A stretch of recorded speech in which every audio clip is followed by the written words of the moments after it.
Thanks. So this is my third time with you guys, and we're going to do things a little bit different. Like I don't have a slideshow, I don't have a presentation, I don't have a handout. So I'm supposed to talk about investing for a lifetime. And if you were at my last session, we talked about investing for your 20s. Investing in your 20s really isn't different than investing for a lifetime. One of the main things that I really want to get across to everybody is when it comes to investing, you invest for a time horizon. So, and the easiest thing to talk about for you in investing in a time horizon is college, right? You're all going to college because you know that's the best investment you can do for yourself. So some of you are 2 years away, 3 years away, 1 year away from college. And if you knew that college was going to cost you X amount of dollars 2 years away, you wouldn't want to put that money someplace that it's going to be volatile. And that's what the stock market is. It's volatile. Because 1 year you could lose 40%. So anybody here want to go to Michigan State or Michigan? Lots of you, right? Smart people. Michigan State, Michigan right now, the average cost of their tuition is about $26,000 a year. It's expensive. So if you knew that you needed $26,000 in 2 years, are you going to put that money in something that's risky or safe? Safe, because it's 2 years away. Now, if we were talking about your little brother or sister, and they're 7 years away from college, and you said, well, do I want to put it in something risky or safe? And you might say, I need to put it something in between. I can't have it go really high and really low, but I can get a little bit more risk because I got more time. Now, let's say your parents just had a baby, and they have 18 years before they're going to college. Now, how do you think you'd want to invest that money? Risky or safe? Risky, because you have a long time horizon. You have a long time to come back and forth. So if this session is about investing for your beyond your 20s, that's the only thing I want you to take away. Invest for when you're going to spend the money. So I teach at Walsh, and it's an 11-week program, and every week is something different. We do taxes, we do insurance, investments, we do estate planning, and then we do time value of money. So I've asked all of my sessions the past year, which is the most important class. So if you only came to one class and you had to pick, which one would it be? And most people said taxes. And I thought that might be a little bit boring for you guys, and I don't want to teach you all about a tax return because you don't understand it. You're not making money yet that pays taxes. So all right, so what's the next one? And they said time value of money. So I brought my calculator. I don't go anywhere without this calculator. There's a calculator in my car. I have one on my desk at home, one on my desk at work. I have one in my briefcase. My kids call me a geek. I own 6 of these calculators. Should invest in the company then, right? Because I want you guys to understand what time value of money is. How much you're going to spend today is different than how much you're going to spend next year, which is different than how much you're going to spend in 60 years because of inflation. And you guys don't understand inflation because the things that you love are technology, right? How many of you have an iPhone? Or, you know, a fancy, expensive phone? These don't work the same way as other things. This used to be $600, and now you can go get one for $200. The cost of electronics, getting a phone call, the cost of electronics goes down. It's not a normal commodity, but the cost of food goes up every year. The cost of gas goes up every year.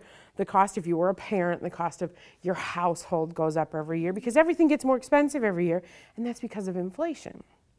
So if this year you bought a $100 pair of shoes, and they're super cute, and next year you're like, I need a new pair of shoes, those same exact shoes aren't going to cost you $100. They're going to cost you $104. It's just the cost of inflation. So we're going to run through a problem, and we're going to do this together to say how much, if you guys are all 20, how much do you want to spend in a year when you're 20? And let's say you want to retire at 60. How much would that same money at 20 buy you at 60? And then we're going to talk about, well, if you're retiring at 60, how much money do you need in the bank at 60 to retire to live till 90? Well, then how much do you need to save now, starting now, in order to get to that retirement? So we're going to do a really long problem that I'll do the math for as we kind of talk about it. So you guys tell me, and this is hard because you don't understand costs. I have a 14-year-old, and she always wants to know, I don't get how much it costs. How much do you make? Is that a lot of money? Is that a little bit of money? Do I need to make more than that? But how much do you think a good number is to spend in 1 year? If you have a house, if you have a car, you're buying gas, you have your phone, you want cable, and all of these things, and we have 2 adults in here. So you guys are going to have to help the kids a little bit to understand, in an average household, how much do you think you need to spend in a year? 60? That's a pretty modest lifestyle. 30 is pretty meager. Yeah, but you got to figure if you're owning a house, right? So a house, okay, but let's talk about a house for a second. If you have a mortgage on a house, an average house in this area costs you about $250,000 to $300,000. It's an average house. Well, that mortgage is $15,000 a month, which is $20,000 a year. So when you said $30,000, 20 of that's at a house. So you only have $10,000 left. Yeah, but that's less than $1,000 a month. Your cable bill and your phone bill and your electricity and all of that equal $1,000, and you haven't even got into food and clothes and all of that. So I think 30 is really low. 30, yeah, it's more probably. It's a lot more. I think 60 is probably, you got to blur it because I don't see this. What? 80. So the average family makes about $70,000 a year. But I would guess that in a couple years, you guys are all smart. You're here. So that means that you're smarter than the other kids that are home sleeping. And you're going to go to college, which means I want a better education, which means I want a better job. So I think 80 to 100 is probably a better number to say, I want to spend that much a year, right? It's a good number. So if we say, if I'm 20 years old, at 20, I want to spend $80,000 a year. How much do you think that is at 60? Nobody's going to get this right, but I just want some numbers. What do you think? 240. All right, remember the number that you say. That way we can kind of come up with who's the closest. 220. Now we're going to say that this goes up by inflation. The average inflation rate every year is 3.5%. So that means my $100 shoes this year, next year would cost me $103.50. So it kind of goes up every year by that amount. So we have 240, 220. Somebody on this side got a guess? 320. Oh, 320. I'm sorry. 190. All right, let me use my calculator because I can't do this in my head. And my calculator, these are amazing to me. I'm sure you guys are like, whatever, I use a calculator at school. That's much cooler because you can graph. Apparently you can play games on some of them. I can't play games on this. I know that in 40 years, so that's my number, I say, well, in 40 years, if it goes up by inflation, which is 3.5%, and right now I have $80,000, how much will that be? $316,740. Not too far off. You said, what, 320? Did you cheat? Do you have a calculator in your pocket? Well, I do, but you do. I love kids like that. I have money because everybody's come to my sessions before knows that I hand out dollars. We're going to figure out how much that dollar is going to be worth, too. If I can get them out.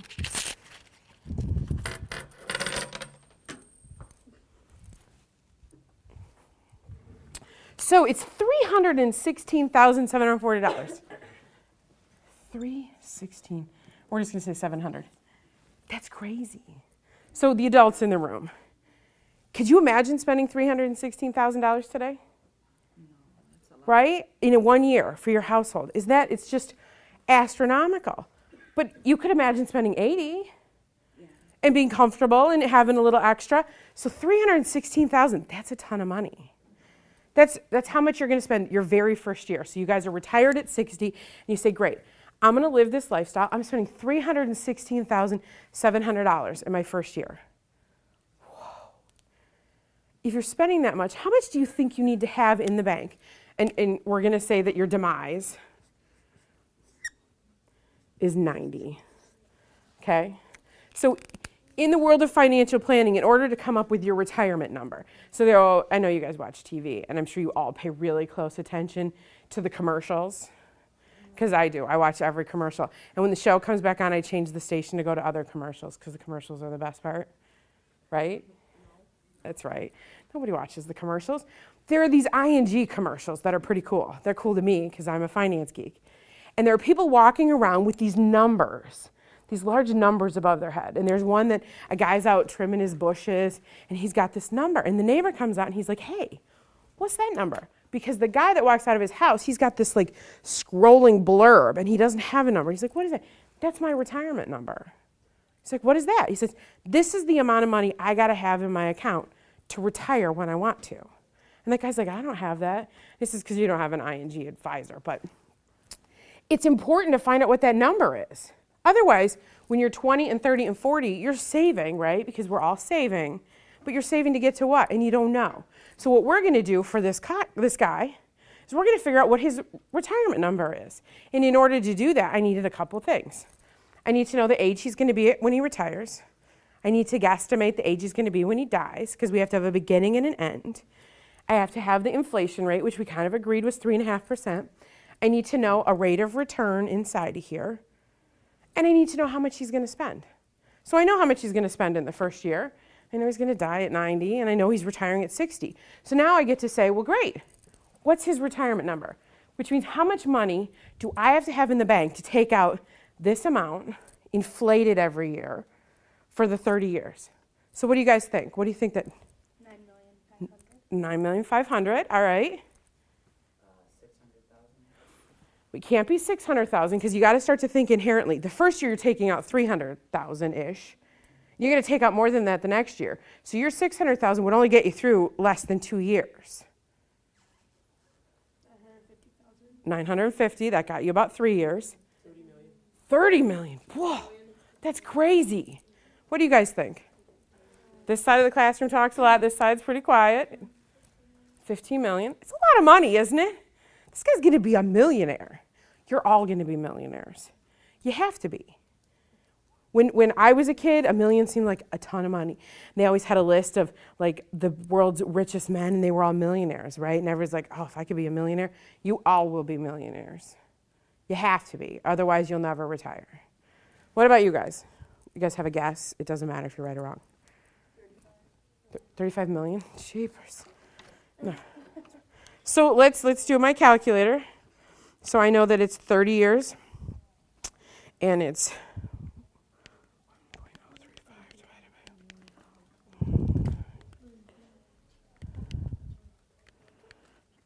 30 years.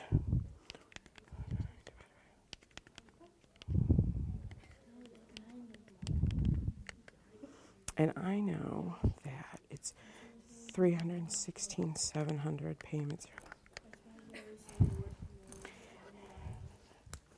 That doesn't seem right. So 1.09.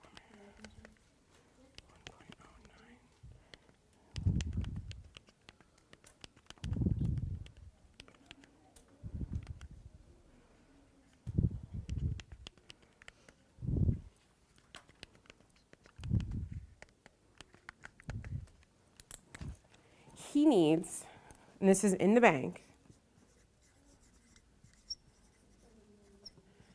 at age 65,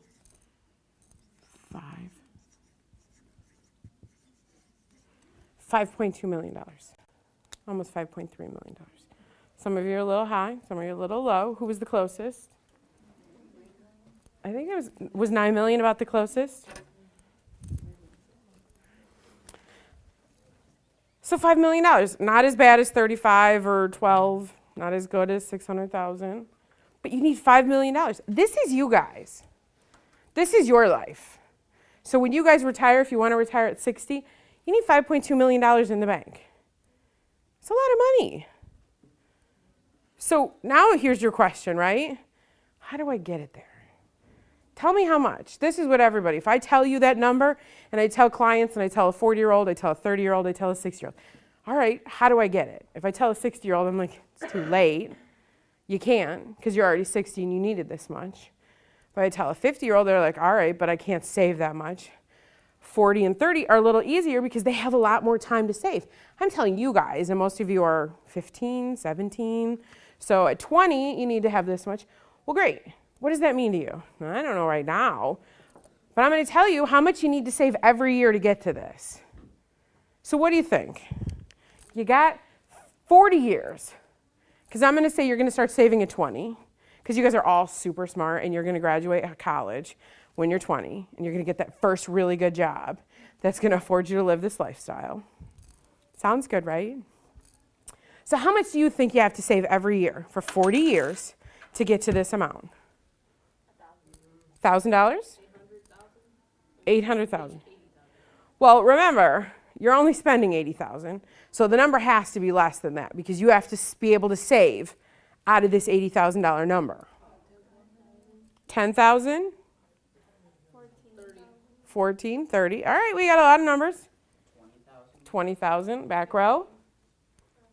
5,000. All right, so let me do my calculator here and say that I know that I have 40 years, and I'm giving it a rate of return, which is 9%, which is a good rate of return. And I don't have any savings right now because I'm 20. I just got my first job. So tell me how much I got to save every year. That way, in my end, in my future value, I have this $5,276,000. Well, this is, yeah. No. Somebody was really close. So starting at age 20, so at age 20, I would need to save $15,615 per year. All right, who was the close? Somebody said 14, right? I'm a horrible thrower. I throw like a girl. I'm the first to admit it. You have to save $15,000. You're like, oh, that's brutal. I make 80. So here's a rule of thumb that we usually tell people. However old you are, you need to save that age in a percentage. So when I said you were 20, you need to save 20% of your income. 20% of this, $16,000. Look at that, almost exactly right. 20%. So when you start at age 20, you need to start saving 20% of your income. All right, let's pretend that you didn't listen to what I said. You got that good job, you're living the dream, you bought a new car, you got a house, you took a cool vacation to, I don't know, someplace cool like Disney World or, I don't know, by the time you're 21, maybe Vegas. After 21, though. And you said, all right, I'm now 30. I've come to see you. I know I saw you when I was 20, and you told me I needed to send this much. But now I'm 30, right? How much do you think at 30 you're going to have to save? All right. So we've changed to 30.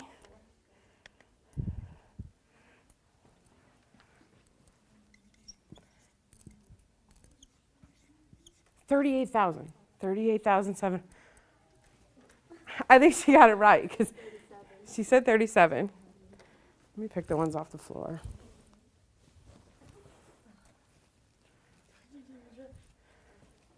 $38,000. Look at this. Do you want to save 15 or do you want to save 38? 15, because 38's going to hurt. This didn't hurt that bad, right? Because when you're 20, last year you made nothing. You were broke as a joke. You were asking your parents for money for ramen noodles. I'm glad you guys got that. I worry about some of my jokes, right? Like, I eat the crappy boxed macaroni and cheese. The stuff that's $3 for $1 doesn't taste good because I can't afford the Kraft. And now all of a sudden I have a job and I have money. That's the best time to start saving. Why? Because you never had it before. And if I told you right now your first job made you $80,000 a year, you were like, sweet, that's awesome. If I told you your first job made you 60, you were like, woo, that's awesome. You didn't even know the difference. Now let's move forward to 30. And when you're 30, you've been making this for 10 years and you've been spending it like you've been making it for 10 years. And now I tell you, you got to save this much. How does that feel? It feels pretty bad. Now let's say at 30, you meet the love of your life and you get married and you have kids and you buy a bigger house and you say, well, gosh, now I need a minivan and I still need that sports car because I'm not riding with the kids all the time. And you say, I haven't started saving yet. And you come and see me at 40. And you're like, all right, tell me now at 40, how much do I have to start saving to get to this? Because I still want to retire at 60 and I still am living the same lifestyle. So at age 40,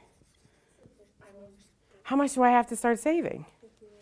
Now, remember when I said the rule of thumb is this one was 20%? This was 20% of this income. Now, when you're 30, this income has gone up by inflation, which is why this doesn't equal 30%. It's 30% of the new number. So this one is going to be about 40% of your income. How much do you think you're going to have to start saving? 75. You got to blurt. I know you guys are all trained to raise your hand. You just got to blurt.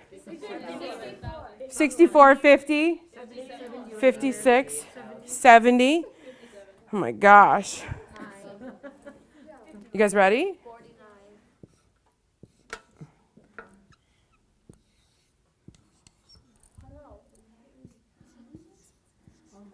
103,000. Tell me this hurts. Right? This is awful. But it's not because you're making 80. Remember, your 80 goes up every year. So when you're saving the 103, let me change my calculator. The more you have to come up with more money to save. Oh, yeah. So this is So you gotta save 20 years, 3.5. Whoops, that's not right. 20. So when I said here, right, at age 20, you were making $80,000 a year. At age 40, it's $160,000 a year. It's doubled in 20 years just because you've gotten raises, and the raises are equal to inflation. But look at this, $103,000. That's awful. And you're making 160. I mean, like, it's brutal. Because now you're like, well, I can't save that. If I tell you can't save that, what are your choices? Yeah, if you can't save it. If you can't save it, right, and I tell you, all right, you want to retire at 60, and you want to be able to spend this amount of money. Well, at age 40, you're going to start saving, and this is how much you have to save. What are your choices at this point? Right? Add more income to say, all right, I got to get a part-time job, otherwise I can't afford to save it. This is a long ways. I'm going to walk it so I don't hit you in the head. So it's make more money and say, all right, I was making 160, I get a part-time job. Well, if you're making 160, how easy is it to go out and get another $100,000? It is not easy. Yeah, because all of us would do it. Would you not do it? Would you do it? If I said, you wouldn't do it. If you said it's pretty easy to get another $100,000, why wouldn't you be doing that to begin with? You're going to go get a part-time job somewhere. And there's nothing wrong with part-time jobs. You're delivering pizzas, you're working at a retail store, saying to get some extra money, but you're only making another $10,000 or $15,000, so that's not going to help. What are some other alternatives? How about working in another department at the same place you work? Maybe you could probably try to change to get a better raise. No, like work at two different departments. Then you would have, it would probably be less stressful. Well, it's probably not going to get you more money, though, because if you work at one company, you are only going to work 40 hours. Because if you say, all right, I'll work 40 hours for this department and 40 hours for that department, you're not working 16 hours a day. At some point, you need to sleep and eat and other things. And then the company would have to pay you overtime, and they're not doing that. So 40 hours is the max you can get. Yes, 40 hours is the max you can get at one job. So I get we're going to raise more money. There are other alternatives. What are some of the other alternatives? Investing a small percentage of your money. Well, you're already investing. So I expected that you were getting 9% rate of return on this money, which is pretty good. You're already investing in the stock market. So you can't invest more aggressively. Good try, though. Sell some things. That's right, right? Because remember, you had that sports car. You had, a minivan and a big house and a vacation home. So we're selling some stuff, but oops. See, I told you I'm a bad throw. But you can only sell so much. So you're like, great, I'm going to get to this point this year because I sold a car and I sold an extra house. Here's the problem. You still have to save this amount next year. Well, you can't sell anything else. What else do you have to sell? So what else can we do? Cut down on spending. There's a big one. Say, all right, I'm working more, I'm getting more income, and I'm going to cut back on my spending. There's another really big one that you guys aren't thinking about. I saw your hand up over here. What do you? Yeah. It helps. Lakeisha, did you have your hand up? All right, here's the other big one. Let's look here. What happens to this number? You can raise it up. Yeah, you're not retiring at 60 anymore. You're retiring at 65 or 70. That's the one. You can't save this, that's fine. But you're not retiring when you say you want to retire. That's never going to happen. So here's our next scenario, and this is the big one. You don't come to see me until you're 50, right? This is bad enough. But let's say you don't come to see me until you're 50, right? So how much at age 50? Oh my God. Any chance we got another marker somewhere? Maybe. It does say age 50, I promise. Maybe I shouldn't have left the cap off for as long as I did. 180? 280? Who hasn't got a dollar yet? All right, you said 180? 275? 600? Oh, whew. 280? You guys have a guess? 250, 340. All right, those of you that threw your numbers out there, you have to remember them because I don't remember anything at this point. And we're 10 years away from retirement. So, all right. And we are going to need 527. Whew. I don't know which one of these was the good one. Oh, that's a good marker. Age 50.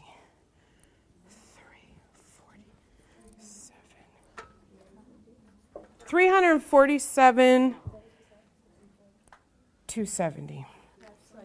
Who is close? Somebody said 300 or 350? 340. I heard a 340. 340.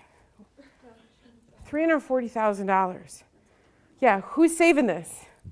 Nobody. This 15 looks pretty good, doesn't it? That looks pretty amazing. That's the difference here. This is the cost of waiting. You wait 20 years, you go from 15 to 103. You wait 30 years, you go from 15,000 to 347. This person isn't retiring. They're retiring at 70, and even then, they're retiring at being able to spend half the amount of money that they are. Well, and this is what I tell people, because the first thing I ask people when they come to me, when do you want to retire? What do you think the answer is? 50. Whoa, that's it, right there. It's now. Everybody says, I want to retire now. I can't tell you you can retire now, but I tell them, you can retire anytime you want, right? You can quit your job right now. How much money will you have to spend? Not a lot, yeah. So it's up to you, right? This person here says, all right, but I'm still retiring at 60. I'm going to save whatever I can. They're not taking $316,000 every year out. They're taking $70,000 a year out. And that's not very much money because 80 now is 316 then. So if it's 70 then, it's 20 now. It's 15 now. That's not enough to live on. But these are the decisions that you make when you first start working. Am I going to save early? Am I going to have a ton of fun and not save? Because I believe that you can still have fun and save. The biggest thing that I tell people is you got to learn to pay yourself first. Now, what does that mean? Like pay myself first? I'm paying myself. I got a job, it's paying me. Yeah, you got to, no, not your needs. The first thing you do is you save. And if you have a religion, the first thing you do is you tithe to your church, because that's what some people believe.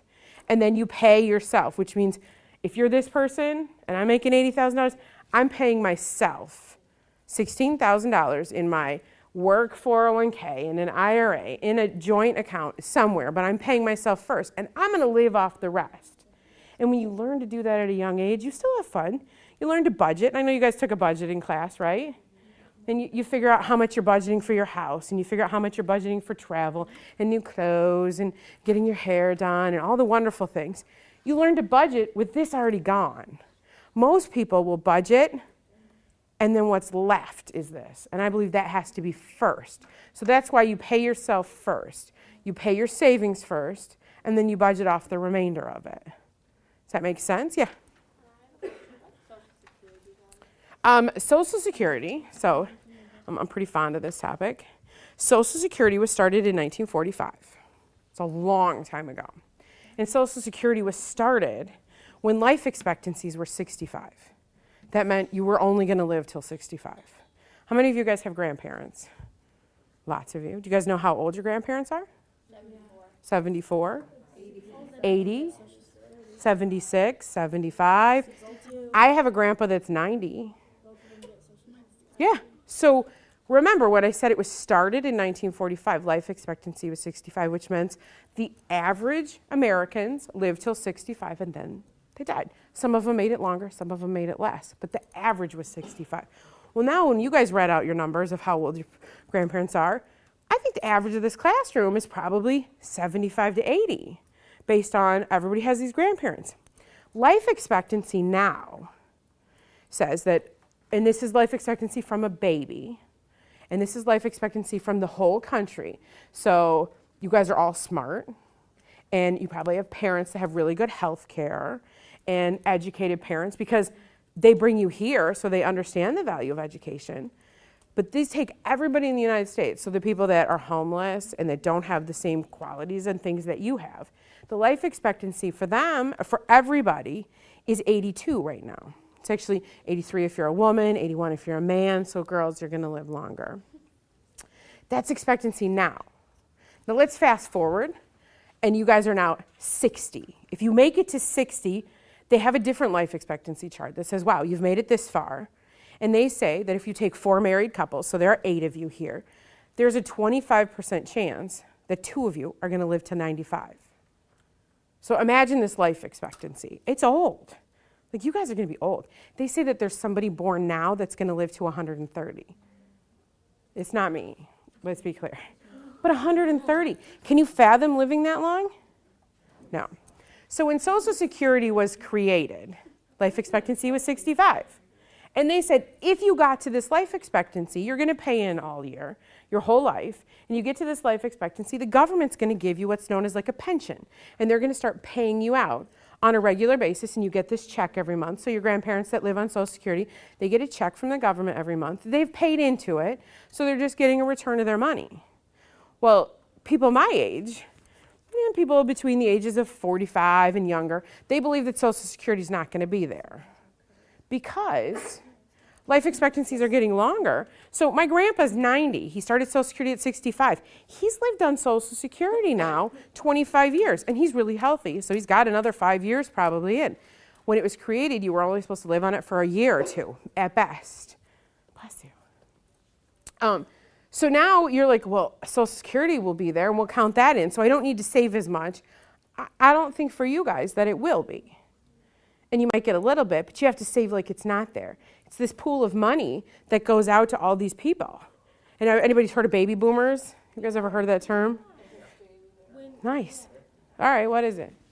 It's when the time where a lot of babies were born. That's right, after the war, all these soldiers came back to their wives and their families, happy to see each other, and it was a baby boom. Well, all these baby boomers, don't giggle and don't blush. All these baby boomers are now old, right? Because that's old. It's old to me. It's old to you guys. They're now old, and they're starting to take Social Security. There are more of them taking Social Security than there are of us paying it in. So it's... That's what I was gonna ask you, how come it's not gonna be there when you paid into the system, that money you put into it? Because, and this is a very political debate, Social Security is this wonderful big fund, right? And we're all paying into it. And it should only be used for Social Security. So when Social Security was created, the only thing it was supposed to be used for is this retirement benefit. And it says, great, you're 65, we're gonna give you this little monthly benefit. Well now, since then, and it was a huge change in the 1960s, it says, we're gonna pay out survivor benefits. So somebody that's paid into Social Security now has a wife and kids, and they get like $50,000 a year. Well, it wasn't created for that. And then it says, well, when you die, we're gonna give you a little bit of a benefit, and it's not very big, but that wasn't created for that too. And now suddenly they've added in the 70s a disability benefit. So if you become disabled and you've paid in, the Social Security pays you a disability benefit.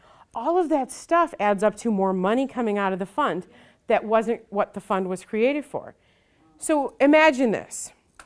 I told you how much you needed to save when you were gonna spend $80,000. And Social Security is that, right? They figured out how much they needed to save to pay out all of the Social Security benefits of retirement. Well, now if you said, I don't want to spend 80, I want to spend 90. This number changes, the savings number changes. That's what Social Security did. It said, well, now instead of paying out just that, I'm going to pay out a disability benefit. I'm going to pay out a survivor benefit. I'm going to pay out all these other benefits. But they didn't change how much was coming in. They still used the same formula. A couple years ago, they ended up giving everybody a tax break. So if you guys, this is probably way over your heads, but they said, we're going to stimulate the economy because the economy wasn't doing that good. And they said, we're going to give everybody a little bit of a tax break. They did it in the form of paying less in Social Security. So already a system that doesn't have enough money to pay out, they said, we're going to let you pay less in, even though it needs it and it actually needs more. Yeah. Are they trying to destroy Social Security? They're not. They're just not smart about using it. And they start borrowing from it. So instead of being this fund, so if you have a pension at your company, and let's say you work for GM, and GM starts this pension program, and that's what Social Security is. It's a pension from the government, which is the company that you really work for to initiate, the big one. But GM has this pension, and they have to put so much money in every year to be able to afford your pension payment. The government has told them, you can't use this money for anything but your pension. You can't borrow on it. If you want to start a new car concept, you can't take money out of it. It's only for this pension fund. Well, the government did exactly what they told you GM couldn't do. They have this fund, it's a pension fund for Social Security, and they started borrowing from it. And they started, building roads with it or helping pay for, some wars and some other things and education and all this stuff, which is great, and we needed it, but it shouldn't have come out of this fund because it's your bubble.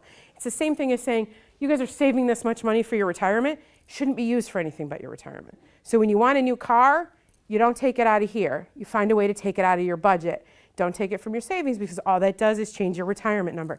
You will not have that big amount that you need when you retire if you start taking money out of it for things that it wasn't for. That's what they're doing. They're mixing up things when people are working hard and putting into Social Security, but they're using it for Other things. funding money for other things. They are. That's not right because you have hardworking people who are working hard and putting into Social Security, but it's used somewhere else, Yeah. and that's wrong. I kind of left this session open because I know we're at the end of your program and you guys have had a lot of sessions and that was a really good question. And you maybe haven't had enough opportunity to ask questions of stuff. And if you're thinking about questions, I'm a pretty good resource because I think I'm pretty dangerous at almost every topic in the financial world. And that's kind of why I decided not to do a PowerPoint. I really wanted to hit home this concept of the basis of investing when you're young. So this is your savings for the time horizon. How do I save knowing that I want to retire? You guys all want to retire someday, right? Yeah. And I think most people, you don't. So then I use this term. Do you want to be financially independent? So when I asked you earlier, when I ask people when they want to retire, I get just as many people tell me now as I get, I'm never going to retire, right? I love my job. I love what I do. Doesn't mean I don't ever want to retire. I probably will do this until I die or some form of sessions, seminars, something. But you want to be financially independent. And that means at some point, as much as you love your job, you want to be done. You want to be able to tell your boss, I'm done, I quit, whatever. And that's you want to be able to tell your company, not your boss then, right? At some point, you're done working 60-hour weeks, and you want to say, I'm going to step back. I'm going to let my son run the business. When do you want to be financially independent? So this person wanted to be financially independent at 60. Most of my clients, when they're young, anybody that's under 35 or even under 40, you know what age they tell me they want to be financially independent at? 50 to 55. That's it. Right? Imagine that this person wants to be financially independent at 50. They came to me at 20. They have 30 years to save. And how long is their retirement? 40 years, right? If we're imagining they're going to die at 90, you're saving 30 years of your life to fund 40 years of retirement. That's the way it's getting. You're saving for a shorter period of years for a longer period of retirement. That's why it's important to save early and to invest it. So what if you save and life expectancy is like, okay, so life expectancy is like 60 years in the country. You save for 20 years, and then the country just has a big boom in technology, and then the life expectancy goes up by 30 years. What are you going to do? Life expectancies typically don't go up by that. They go up in a smaller number. So when I said they were 65, imagine this. They were 65 in 1945, and they're now 82. Nothing that's going to happen today is going to make the life expectancy go from 82 to 100 like that. Because let's imagine that they cured cancer, and they imagine that they cured AIDS. And I mean, those are the two biggest ones that cause, diseases. But even then, old age gets to you.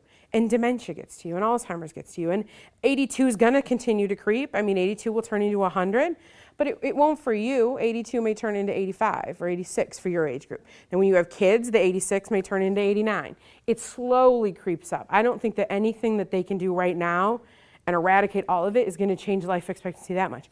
That's why life expectancy has changed from 65 to 82. Medicine has gotten better. Every time there's a new advancement in medicine, people live a little longer. I don't know if that's a good or a bad thing. And here's the thing too, right? You want to live a wonderful life and you want to have all these houses and vacations and stuff, and you also want to be healthy.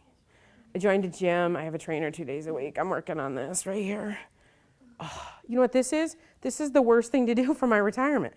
Because the healthier you are and the better you take care of yourself, the longer you're going to live and the more you need to save. So it kind of hurts you in the long run, right? To say, I'm healthy, I run marathons, I do all that, great. Instead of 90 now, you need to save for 100. All right, I've stopped doing that. I'm going to sit on the couch, I'm going to play video games, I'm going to do all those things because I don't want to save to 90, I want to save to 85. I mean, the better you are and the better you treat yourself, and honestly, here's a bad one, the smarter you are, the longer you live. There are studies that show if you have a college degree, you're going to live longer than someone without a college degree.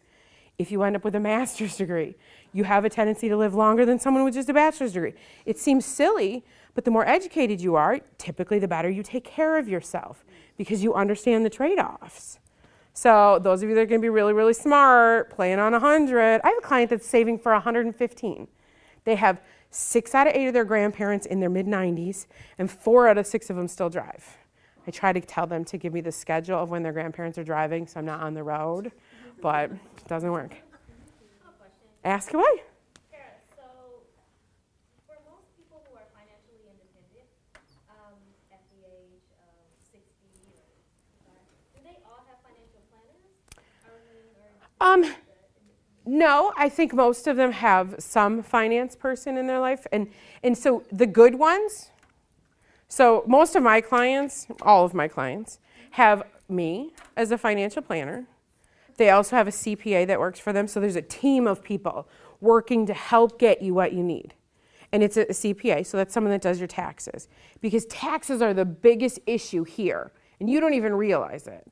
Because when you make $80,000, you don't really get $80,000.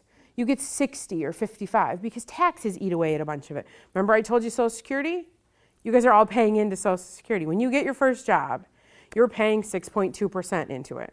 And your employer's paying that. So those of you that want to be your own boss, it's great, except now you guys are paying almost 15% into Social Security. You make $100,000, your $100,000 is really $85 because you paid that in. Oh, and then by the way, you have to pay federal and state taxes. And so that 85 is really down to 60. So you've lost 40% in taxes. And my job is to try to find you ways to save money on taxes, to put your investments in the right account. And then every account has a different tax ramification. Because of that, you want to invest bonds in a different account than aggressive stocks, than defensive stocks, than cash accounts. Because all of that affects your tax return, which affects the money you can save. So when you get into retirement, it's even more important. Because, and I know you guys might not know the answer, but I'm going to ask anyways. When you start your job, where's the best place to save your money? No, absolutely not. 401k, did you get $1? You get 2. I didn't think anybody would know this answer. Your 401k at work, here you go. 401k, that was a good throw too. I'm pretty proud of myself for that one. 401k at work, best place to start saving. It pays yourself first because you don't even get it in your bank account. Most companies are going to direct deposit. It says you make $100, $100 goes into your bank. Great, my ATM card comes out and I swipe it and I buy my $100 shoes. If it's your 401k at your work, the $100 doesn't even go into your bank account. You saved yourself 20%, so $20 goes into your 401k, $80 goes into your bank. You're paying yourself first. So you've saved your whole life in your 401k, right? I've put away, I've seen this account number grow, grow, grow. Perfect. When you retire, what do you think people want to spend first? Their 401k. I've saved there my whole life. I've been dying to spend this money. They really are. Like you cannot imagine. People want to spend. Like I've saved. It's like this. I buy a really cool car. Let's say at 12, you buy this gorgeous convertible Mustang, GTO, whatever. I don't know much about cars, but I know that sounds good. At 12, right? And your parents buy you like this land yacht, Delta 88, like something that like seats 70 people, like huge. And when you turn 16 and you finally have your driver's license, which one do you want to drive? The convertible. I've been looking at this car for the last 4 years. I love this car. I can't wait to drive this car. Do you think that's the smartest car for you to drive? No. Right? I'm going to guess within 5 minutes you've got a speeding ticket. Now you have no license. You're supposed to be in that land yacht because it's the safest. You get to, yeah. Well, you get your driver's license in the winter then you don't feel so bad not driving the convertible. So you get to retirement, and I've saved in this 401k. Oh my gosh, I've saved. I want to spend it. It's not always the best place to spend it from. Every dollar that you, in a traditional 401k, every dollar you take out of there is a dollar that goes in your tax return, which means it costs you taxes. You might need to take some out of your 401k, some out of a Roth IRA, some out of your joint account. It's the whole point of saving in different accounts because you get to pick and choose. I'm the one that tells you that. All they do, my clients call me up and say, I need $10,000. Great, I'll get it to you. And they trust me enough to know that I'm going to get it from the right place. And they don't care where I get it. If I take 5 from an IRA, 2 from a Roth, 3 from a joint, all they care is I got $10,000 in the bank. That's why I'm important. And when tax time comes around, they get a little smaller tax bill than if they'd have just taken it out of their 401k. So good question. Okay, so you get taxed from taking it out early, right? You get taxed regardless. So in a traditional IRA, a 401k or IRA, you get a tax break for putting the money in. It says, great, you're getting to be able to deduct it off your tax return. You have to wait until you're 59 and a half. They have weird ages and weird numbers, and I don't know why they do it to make it confusing. But you have to wait till 59 and a half to take the money out. You still have to pay tax on it. But let's say you're 50 and you say, I need money from it, and you take the money out. You still have to pay the same tax. You pay income tax on it, but before that 59 and a half, you're now charged a 10% penalty. So it's a penalty. Right. And then you're charged tax on the penalty too. So believe me, they get their money one way or another. That's why, and the whole point of it is the government's really nice. They want you to save for retirement. So what they're doing is they're giving you these wonderful vehicles to do it. And they're saying, you know what, this is a retirement. I want you to save for retirement. I don't want you to save for 50. I don't want you to save for a trip when you're 45. I want you to save for retirement. So they're penalizing people that use it for anything besides what it was supposed to be saved for, which is retirement. So it's a good thing and a bad thing. It's a bad thing when you're 50 and you want the money, but it's a good thing for us because when people call and say, I really want to go here, I'm like, yeah, but it's going to cost you this much. And you really shouldn't. Remember, that's the retirement account. Remember, you started saving here because you wanted to be able to afford this. Don't take money out because now you're not going to be able to afford this. So it's important not to spend the money. It's important to spend your budget on the money that you have left over because you've paid yourself first, and you've paid yourself first when you were young. Make sense? Nice. All right, so you guys, those of you that have $1, right, and $1's not a lot of money. I admit that. But I can't afford to give you $100 bills someday. So if you have $1 and you're 20, right, when your kids come back to this session, I'll be handing out hundreds because they're not worth very much by then. So you have $1. How much do you think $1 will be able to afford you? No, I don't think so anymore. How much do you think $1? There you go. We're going to do all of these things here with $1.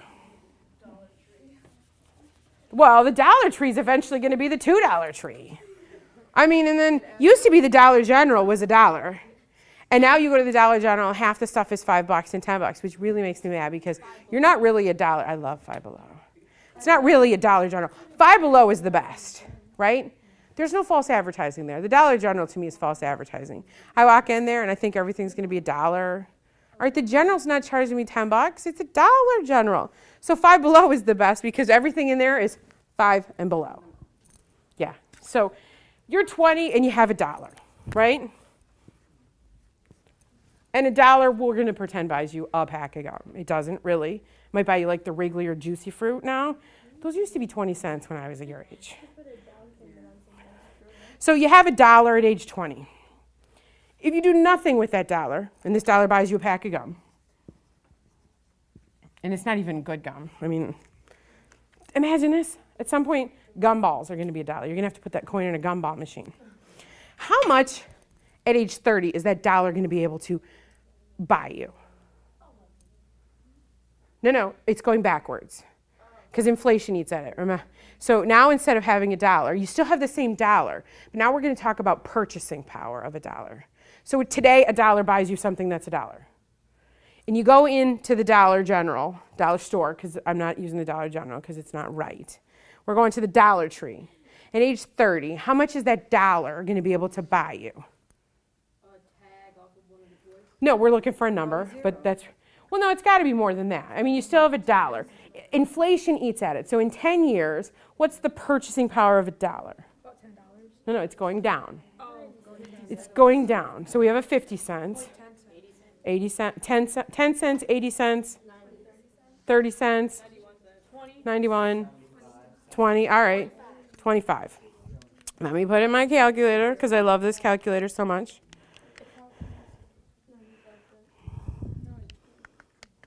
Ooh. Ready? 71 cents. Woo woo! You've been waiting for that dollar because in 10 years it's going to be able to afford you 71 cents worth of stuff. All right. How about in 20 years when you're 40? How much is that dollar? 20. Who hasn't gotten a dollar? 30 cents? 32 and a half cents. 35. 30. 11. Gosh, you guys are down. 20 years from now, $1 is worth 50 cents. Who was the closest? It might have been 32.50. You know, you already got a dollar. You were crazy excited about the last dollar. That one would have gone in your cup. Age 50. So now we've had this dollar for 30 years, and I want you all to save this dollar. Don't spend the dollar. Put the dollar in your pocket. Put it on your dresser, because those of you that have gotten dollars have, wait a minute. This is my third session. How many of you have gotten dollars at other sessions? Look at you. I must have given you 2 at one. See, that's why I have no money. People rip me off. Have you spent your money? Have you spent that dollar? Yeah, I don't want you to. Save them. I don't want you to save them. It's not a retirement thing, but I want you to, every time you see that dollar, because that's why I give something unique. Right? I could throw quarters, but then the quarter's not as unique. Like most of you look at the dollar the very first, you're like, this is kind of cool. I haven't seen one of those. I want you to look at that dollar, and I want you to remember this class, not this session, but this whole year that you've spent in here, and take away, I got to save early. I got to set up a budget. I want to go to college. I don't care what it is. Imagine that you have this dollar, and put it in your pocket. Put it in your purse, in your change purse, or whatever it is you carry, and every time you see that dollar, feel that dollar, and you have 4 of them. I expect one to be taped to your mirror in the bathroom. I expect one to be taped above your bed at night. I expect one in your pocket, because every time you see that dollar, think to yourself, I want to retire someday. I want to retire, and that's my reminder to say, I got to save. So how much, because we've clearly decided that if you save it for 10 years, you're not buying much with it. Save it for 20 years, you're really not buying. How much is that dollar worth in 30 years? Who doesn't have a dollar? 21. No, you've guessed. 21. 50? Oh, I was going to say, we're going the wrong way. 30. Whoops, I just put it in the wrong spot. 36 cents. Who is the closest? Who is the closest? You? 36 cents. Yikes. Nice. 36 cents. We're not behind you much with that. But, so it went down 20 cents from the first, 10 years. Mm-hmm. Then the second 17 years, it went down only so is it like It's compounding, but it's compounding in the opposite direction. But it went down less in the last 10 years. It'd probably go down less than the next. 20, 40. Keep on going down less and less. Yeah. Well, because it can't go to 0. Right? It will never be 0. Because in 300 years, it's worth a penny at least. It's never going to be not worth something. So remember, you want to retire at 60, right? How much is your dollar worth at 60? Those of you that do not have a dollar, if you have a dollar, do not answer. 17. 19. You don't have a dollar. 15. It's a quarter. At age 60, your $1 is worth a quarter. I think that's you, right? You said 19. You get a silver one. Fancy. Look at that. So what does this tell you? You got to save. You got to be prepared to, are you a bandito? You got to be able to prepare to spend more money as you get older.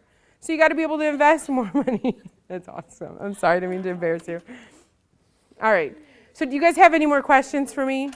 Because this is all I really wanted to take a point. So now you guys are going to leave and you're going to be depressed because you got to save so much money.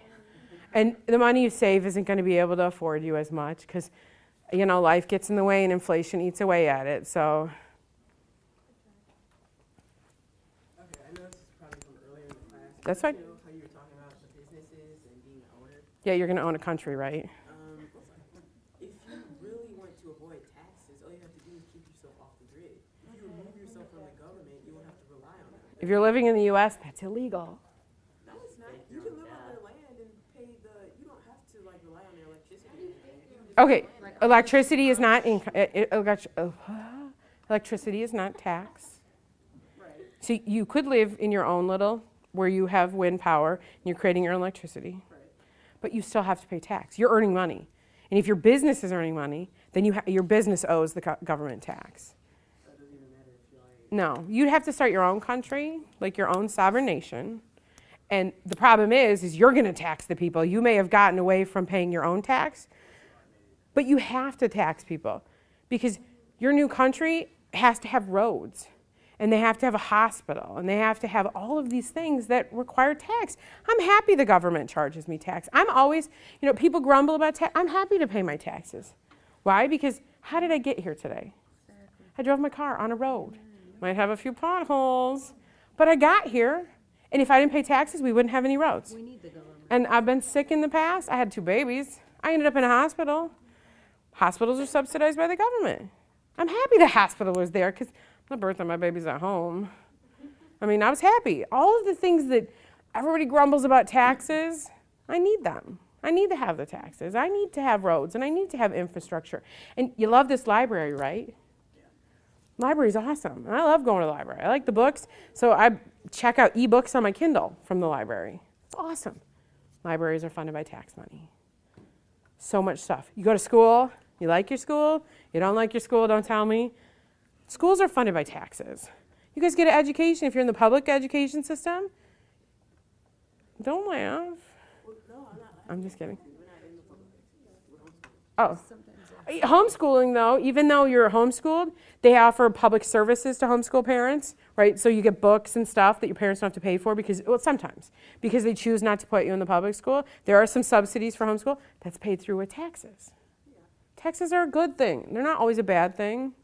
They're a good thing. Hold on, she's had her hand up for a really long time. And everyone pays taxes, even like Amish communities, they pay their taxes. Yeah. Well, and if we go back to religion, not that this is a religion class, when you tithe, so they say that tithing, and if you understand, most Christian religions say that you should tithe 10%. It's kind of a tax. You don't have to. It's not imposed like the government is forcing you to pay a tax. But how do you think that church that you go to, how do you think that building stays? How do you think when you go there in the winter and there's heat, and when it's dark out it has light, and you have a pastor or a priest or a minister or whatever the title is of your religious leader? How do you think that's paid for? Taxes. It's paid by tithing. The donation plate that gets passed around helps fund that building. It helps fund Sunday school programs and books that you get. And when you get confirmed or you have your first confirmation or whatever it is in your religion and you get your Bible or your Torah or whatever it is and you don't pay for it, that's because your parents and everybody's paid into that. I mean, it's the same concept, and the government needs that too, and that's why it's important that your church has it. Okay, I respect the government. I do respect like taxes. I know the taxes keep you going. They do, the money's going towards something good. Yeah. But like you Sometimes. want, you know, sometimes you look at it this way, like taxation without representation is tyranny. Okay, Yeah. you have like when you go to buy a piece of land, and they tax you on that, when you're buying that land, there's nothing there, it's not built. It's just a vacant lot, and you try to buy it, they tell you, oh, there's a value on it, you have to pay tax. Yep. Okay, that piece of land you are buying with your money. That's fine, I understand it's got value, but you haven't sold it yet for you to make money on it. You're buying it, you might build a house on it. But you're and then giving. You're gonna pay the taxes. But so, and let's say there's a vacant piece of land, right? And I understand people get frustrated having to buy stuff. Or Yeah, some- properties in Detroit. There's an old decrepit house, right? And there's a lot of them right now. And they're selling them really cheap, but you have to pay the tax on it. And you're saying, but wait a minute, you should be giving me this. You should be, and like the land, we're gonna build something on it. It's they're foregoing something else in order for you to be able to use it. So that's why you pay the tax on it, is they're letting you forego their opportunity to build a park or to build other houses or Section 8 income houses where it's low income, and they're saying, well, we're not going to do that, but you're going to use it for your own personal good. We've taken away the fact that we get to pick and choose what we're going to use that land for, and we're giving it up to you, and I think that's part of the reason why they tax it. The rest of it is they just need money. Every government's going under, right? Social Security's going away because we don't have enough money. All of this stuff is going away. Detroit's in bankruptcy. Pontiac's in bankruptcy. All of these places are in bankruptcy because they need money.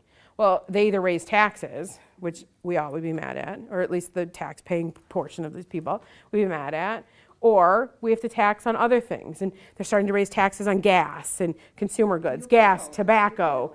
Yeah, you do. So taxes are not fun.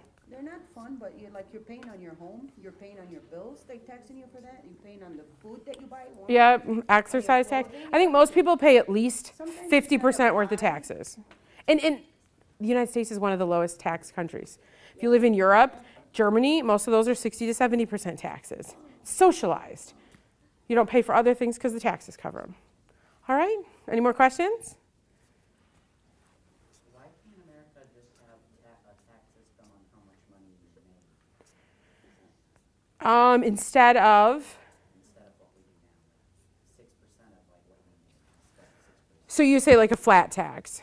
Yeah, student. All right, so there's a difference. So the United States is a graduated tax system, which means, like, and we're going to use, it's not exact, we're going to use round numbers. The first $10,000 you make, you don't pay, you pay 10% on. 10,000 to 50,000, you pay 15. 50 to 100, you pay 20, and it goes up like that. So it's a graduated tax. And they do that because the lower income people can't afford the higher taxes. And they say that the people that make more should have to pay a bigger share of taxes. And there's a huge fight about that everybody should pay their same share, which is a flat tax. And they say, great, we're going to charge everybody 10% of their income. Whether you make $20,000 and you have to pay $2,000 in, or you make $1 million and you have to pay $200,000 in. We don't do that because, and it goes, it's very political. It depends on if you're Democrat or Republican. And people say it hurts the poor if you do a flat tax because they pay a higher percent of their income. Other people, if you're wealthy, you say it hurts us because now we have to pay more tax than the other person. And every tax goes to something different. So federal income tax goes to the federal government. Social Security tax is supposed to go to Social Security. State taxes go to help pay state things. City taxes, so if you live in Detroit, Ypsilanti, Pontiac, they charge you city tax. So now if you work or live in one of those cities, you're paying a city tax on top of that. If you're paying sales tax, right? Because now you're like, great, I've been taxed on the income coming in, and then now all of a sudden I'm going to buy groceries and stuff, and they don't tax you on food as long as it's not cooked, prepared. So if you go in to the store and you buy the rotisserie chicken, well, now you're paying tax on it. And you're like, great, I've already been taxed on the income I made that got into my pocket finally, and now you're taxing me on that. Or if you buy gas, gas has a huge tax. And you're like, I'm taxed on this and taxed on that. All of those taxes go to different things. And like, so your sales tax is regulated by the state, and Michigan has one of the lowest state taxes. It's 4.35%, and they actually have a pretty low sales tax, which is 6%. If you go to like Louisiana has 11% sales tax. You buy a dollar worth of goods, and they have different taxes. So their 11% is on like clothes and non-edible stuff. So if you go to buy that rotisserie chicken, I think their sales tax on that is 5%. But if you go to buy a shirt and you buy a $100 shirt, you have $11 worth of tax. There are different taxes too. If you're going to a hotel, there's hospitality taxes. And I mean, like, taxes are brutal, but they're there and they're all there for a reason. They are higher because Canada is socialized. They have more socialized medicine and things like that. So where in the US you pay for your health care in some form, even though Obamacare is there, you still pay for some of your health care. Canada, you don't pay for any health care. But you do because you have to pay a higher tax. And the taxes go toward paying for the health care. So everything is a trade-off. And you talk about like property taxes in Michigan are kind of high. And our car tax, though, when you go to renew your plates, they're kind of low here. If you flip-flop and you go to a different state, I have family that live in Mississippi, so I understand Mississippi and Louisiana. Mississippi has one of the lowest property taxes. If you have a $200,000 house in Mississippi, you probably only pay about $500 to $1,000 a year in property taxes. That same $200,000 house here in Troy, Birmingham, costs you about $4,000 to $5,000. Their car plates are ridiculous. So I drive a Buick, and my car plates I think cost me like $89 a year. It's pretty cheap. Down there it'd be about $500 to $600 a year. It's a trade-off. Everything is a trade-off, and you think one place is better than another, and one place is worse than another. They're all the same. It just depends on what you own. So if you're going to own a big house, you'd rather live there. Except I own a big house with 3 cars. Well, I got cheap house tax, but now I have huge car tax. Well, let me move to Michigan. Your car tax is less, but your house tax is more. Everything is a trade-off. Hold on. When you say car place, do you mean like the license? Yep, every year you pay a fee. And Michigan, you get to write the fee off. So Michigan is one of, there's the 4 states in the United States, only 4, Michigan's one of them, that you actually, on your tax return, you get to write off how much the car plates cost you. Little things that a lot of people don't know. Yes. You know, I was gonna compare, like, we're, like, from the Middle East, like, there's no taxes. My father-in-law said, I bought a house, I paid it off, and nobody knocked on my door for anything. Over here, the life is different. Taxes usually keep everything organized. Yep. The government keeps everything, you know, under control. Like, that's the difference between here and there. If you compare apples to apples, like, you know, they never paid anything there, but look at the life is different there, that, you know. with That's life. right. But I see what your point is, you are right about that. Thank you. Just keep telling me that. That's my favorite thing to hear. All right, you guys good? Any more? No? Yeah? Could you explain briefly, like, how the tax returns work? All right. How they work, like, so every year, if you make income, and your income has to be over $600, so if you babysit and you make cash, or you have to have an employer that actually claims you, you get a tax return. You have to file a tax return. And all it says is you've made money, and the government wants to know how much, and they want a piece of it. Maybe. So you get to file your tax return, and a tax return, there are 2 main pages to a tax return. I was going to do this, but I didn't think anybody would be interested in taxes, and all of these questions are about taxes, which is pretty cool. So you get this tax return, right, and up here it says your name, and then if you have kids, and all this stuff, and they give you deductions. The government says, great, you get some exemptions automatically. You got to pay for yourself, and you got to pay for your kids. And then you go down here, and it asks for your wages. And it says your wages are W-2 wages. So if you have an employer that pays you, he's going to give you a W-2 at the end of the year and says, I paid you $5,000. 1099. 1099 separate. So a W-2 is an employer that says, I paid you. You're my employee, I've paid you a W-2. Now some people, Joshua, right? Josiah. Joseph. Gosh, I knew it started with a J. That's pretty good for me. Joseph's going to own his own business. He's not going to get a W-2. He's going to get a 1099 because you're your own employer. When you're your own employer, you don't get a W-2, you get 1099. So there's a line for 1099 income if you have business income. Now remember, I said you guys should invest your money. Here's the kicker. You're investing your money and it kicks off interest and dividends and capital gains. Those all have to go on your tax return because you have to pay tax on that. They count that as income. So if you have a $1,000 investment that gives you 10% interest every year and it gives you $100, the $100 has to go on your tax return because that's income to you. 401k Great. has to go on. 401 does not. A 401k, as long as it's traditional, it gets taken off your tax return, so it's not on there. Anything that causes you income, unemployment, Social Security, if you're getting Social Security, if you get a pension, if you take a distribution from your 401k or your IRA, that's income to you. All of this stuff at the top of your tax return is anything that you got that was income. And then you get this wonderful little section down here that says, these are deductions to your income. If you contributed to your IRA, great, I get to put that here. If you're self-employed, you get to deduct some of your tax. If you are paying for your own health insurance, you get to deduct some of that. If you have a student loan from school and you take out some interest and you're paying off some of the debt, you get to write that off.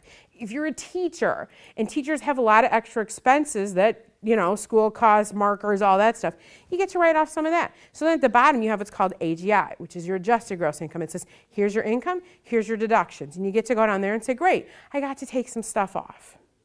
So what you get to take off is now taken away, and then you have an AGI, which is your adjusted gross income. This is one of the biggest numbers that you need to focus on, because that number will tell a lot of things, whether you can make a deduction to an IRA contribution, whether you can make a Roth contribution, whether you can write off those student loan interests. So if we move to the second page, the AGI number gets to go at the top, and it says, great, now we're going to tell you some other things that you get to deduct. So everybody gets an exemption. You get one exemption for yourself. Husband and wife file together, they get 2 exemptions. If you have kids, they get exemptions. Now here's the problem with you guys. If you go to college, your parents may claim you still. You get one exemption, but only one person can use it. So if your parents claim you, now you're filing a tax return that says, I don't even get to use myself as an exemption. It happens a lot. If your parents are paying for most of your stuff, they should be able to deduct you. I think that's fair. So you get some exemptions, and everybody gets a deduction. And the government says, great, I'm giving you a standard deduction. If you're married, it's higher. If you're single, it's lower. If you're single with kids, then it's in between those two. They said everybody gets a standard, or you can itemize your deductions. If you had a lot of medical expenses this year, you get to put those on a page, but you only get to deduct the amount that's over 10% of your AGI. That's why that AGI number is important to be as low as possible. If you have mortgage on your home, you get to write that off. If you have extra work expense, if you pay people like me to do investment services, you get to write my bill off. Remember what I said? You get to write off your car plates, that goes here. So if your standard deduction this year is like $12,000 if you're married, and you look at your itemized deductions and it only comes up to 8, you take the standard. If it comes up to 20, you take the itemized. You always take whichever's more. So now we had an AGI of 80. You got some exemptions, which are you and your husband, and that moves you down to 75, and now you've taken the $20,000 of itemized deductions because you had a mortgage and you had some other stuff going on. 75 is turned to 55. This is now your taxable income, and that's what you calculate your tax off of. And remember I said this country has a graduated tax system, so some of it's taxed at 10%, some of it's 15%, 25%, 33%, 35%. Highest tax bracket this year is 39.4%. If you're in that bracket, then they charge you an extra Medicare surplus. They said, great, remember Social Security's going under. We're going to tax the highest group, an extra tax, and then you have to figure out your tax number by that. And that's the quick version of a tax return. Hold on one second. The highest group may raise or lower in percentage? Depends on the people in office. Highest group as of 2 years ago was 35. That 39.4 just got added. And you never know. When back in the 80s, the highest one was, I think, 65%. And then it got lowered, and it just depends on the president that's in office. They can change and lower it, and they change the tax laws all the time. So based on the exemptions and the itemizing and all that, it's either you owe them or they owe you. Well, and it depends. So here's what we got. So if we have this $55,000 worth of taxable income, and let's say the tax on this is 15, okay? So this is our tax. Now it gets into, did you pay any tax in this year? So most people will have their employer what's known as withhold. So if you have withholdings, so if you get a $100 paycheck a month, and you say, I'm going to withhold 10% or whatever, and they send $10 every month or every week to the government, this is where you say, I owed this much. This is my tax due. And it says, great, you did withholding in the amount of $12,000. So now we get down here, and there's a tax due, and there's a refund line. This person would say, great, I owe $3,000 in taxes. If it was the other way around and we had a tax due of 12 and we paid in 15, you get a refund of 3. When people say, oh, I got a huge refund, that's just because you overpaid. Our goal, my goal as a financial planner with my clients, is I want this to be 0. The best year I can have is 0. I don't want them to overpay the government because all you're doing is letting the government borrow your money for free. So you don't want a refund.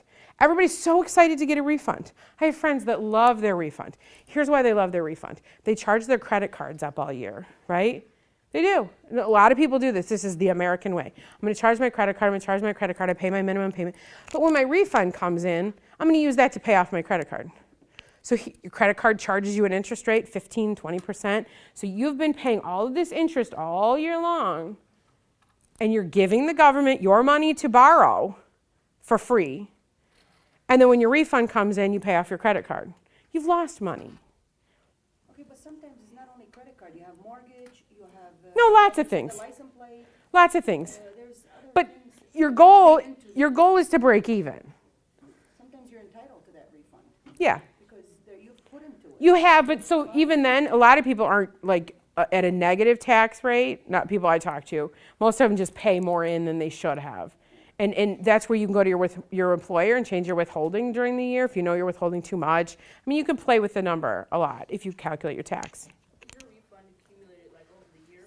Yeah, kind of. It's because you file this tax return. It's a snapshot. Has to be in by April 15th of every year. So 2013's had to be in by April 15th of 2014. It's a snapshot. This is what happened over the year. This is the income I made over this year. This is my deductions over this year. This is how much I withheld from my paycheck over this year. So I have a net of either owe or loss of what I should have paid in, didn't pay in, need to pay now, or get refunded. And how many do you have to file like every year? Every single year. One tax return. Well, one federal, one state. Only one? Or one federal, one state, one city, if you live in a city. Only one. Oh, I thought it was like every month. No. And sometimes Good you have attitude. 1099s when you've made less income, you might not have to, you don't have to add that. And if Well, it's no, less you than have- 500 or 600. It depends. If it's less than 500 or 600, except if you have 2 or more of them, then you do. So it's under, yeah, if you have 1. But then usually you get to write off. So business owners, the good part about running your own business is you get to write off mileage on your car, and if you had other expenses, if you had to pay for, you know, if you're renting an office, you get to write that off. There's a lot of things. It's on a Schedule C, which is a business schedule that says I paid this much out to my company even though I got this much in. So your income may change because of that. Very good? All right. Thanks, guys. I hope you enjoyed the sessions because I won't see you again. I hope that you've enjoyed the sessions the whole year. This whole year. And hopefully, when you look at those dollars in the future, you're going to remember something, anything you've learned. And if it's the one thing, save early. Save young, save now.